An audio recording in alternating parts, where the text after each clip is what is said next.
Cette pharmacienne accueille dans son officine la présidente du Conseil national de l'Ordre des pharmaciens.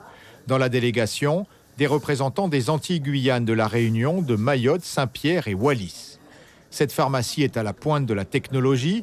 La commande est passée à la caisse. À l'étage, un autre ordinateur pilote un robot qui gère le stock de médicaments. Un autre robot prend la commande et l'envoie vers le rez-de-chaussée. Le médicament atterrit ici, prêt pour le client. Mais si le matériel est là, le problème en Guyane reste le recrutement du personnel. Nous avons beaucoup de mal à trouver du personnel qualifié. Il n'y a pas assez de pharmaciens, pas assez de pharmaciens adjoints, pas assez de préparateurs diplômés. On a la possibilité d'en former, mais ça prend quand même 2 ans. Il faut un bac plus 2.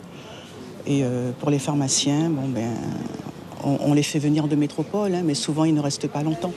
Suite de la visite dans un laboratoire d'analyse médicale à Cayenne. Comme ailleurs en Outre-mer, les pharmaciens de Guyane doivent composer avec l'éloignement des centres d'approvisionnement. À cela s'ajoute l'immensité du territoire. Je me rends compte que c'est un très grand département au niveau géographique et que parfois il y a des problèmes de logistique à cause de ça, en fait, parce que c'est un département qui est très étendu, avec pas toujours des moyens faciles d'approvisionnement. Et donc ça, il ne faut jamais l'oublier, parce que nos confrères, du coup, ont des contraintes supplémentaires.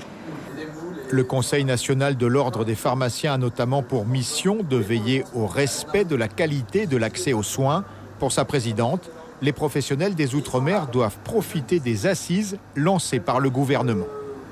Ces assises ont démarré, donc c'est vraiment le moment de favoriser les échanges entre les professionnels de santé et les autorités locales pour faire remonter justement et bâtir ensemble un plan de stratégie nationale et locale de santé. Et puis particulièrement en Guyane, les états généraux donc, qui ont également démarré. Donc c'est l'occasion idéale, politique et dans l'actualité, de favoriser ces échanges. La délégation quitte la Guyane demain au terme d'une visite de 5 jours. Hier, elle était à Saint-Georges et Oiapoque pour découvrir le système de soins brésilien.